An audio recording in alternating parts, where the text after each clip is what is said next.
Hello friends, ಬನ್ನಿ ಇವಾಗ simple ಆಗಿ ರುಚಿಕರವಾದ ತರಕಾರಿ ಉಪ್ಪಿಟ್ಟು ಹೇಗೆ ಮಾಡೋದಂತ ನೋಡೋಣ. ಮೊದಲಿಗೆ ಸ್ವಲ್ಪ ಎಣ್ಣೆ, 1 ಟೇಬಲ್ ಸ್ಪೂನ್ ಸಾಸಿವೆ, 2 ಟೇಬಲ್ ಸ್ಪೂನ್ ಉದ್ದಿನಬೇಳೆ ಹಾಗೂ ಕಡಲೆಬೇಳೆ, 3 ಟೇಬಲ್ ಸ್ಪೂನ್ರಷ್ಟು ಕಡಲೆಬೀಜ. ಇಲ್ಲಿ ನಾನು 3 ಈರುಳ್ಳಿ, 1 ಕ್ಯಾರೆಟ್ ಮತ್ತು ಹಸಿಮೆಣಸಿನಕಾಯಿ ಮತ್ತು 5 ಬೀನ್ಸನ್ನು ಕಟ್ ಮಾಡ್ಕೊಂಡಿದ್ದೀನಿ. ಸ್ವಲ್ಪ ಕರಿಬೇವು ಸೊಪ್ಪು ಹಾಗೂ ಸ್ವಲ್ಪ ಕೊತ್ತಂಬರಿಯನ್ನು ತಗೊಂಡಿದ್ದೀನಿ.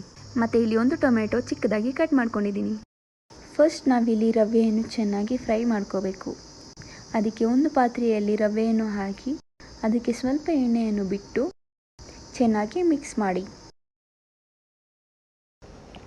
ಈಗ ಅದೇ ಪಾತ್ರೆಯಲ್ಲಿ ಸ್ವಲ್ಪ ಎಣ್ಣೆ ಹಾಗೂ ಅದಕ್ಕೆ ಸಾಸಿವೆ ಮತ್ತು ಕಡಲೆ ಬೀಜವನ್ನು ಹಾಕಿ ಚೆನ್ನಾಗಿ ಮಿಕ್ಸ್ ಮಾಡಿ.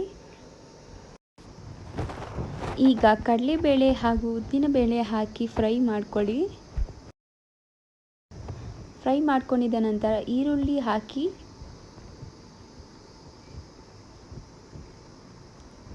ಮತ್ತು ಅದಕ್ಕೆ ಹಸಿಮೆಣಸಿನಕಾಯಿಯನ್ನು ಹಾಕಿ ಮಿಕ್ಸ್ ಮಾಡ್ಕೊಳ್ಳಿ.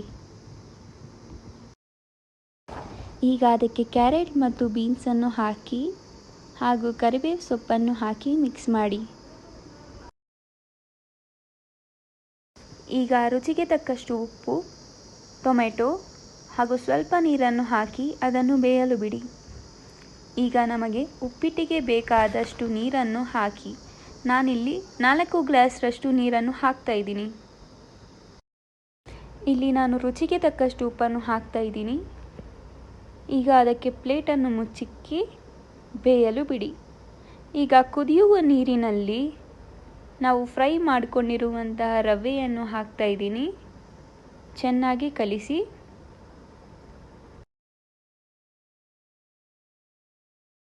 ಐದು ನಿಮಿಷದ ಕಾಲ ಅದನ್ನು ಕುದಿಯಲು ಬಿಡಿ. ರುಚಿಕರವಾದ ತರಕಾರಿ ಉಪ್ಪಿಟ್ಟು ಈಗ ಸಿದ್ಧವಾಗಿದೆ.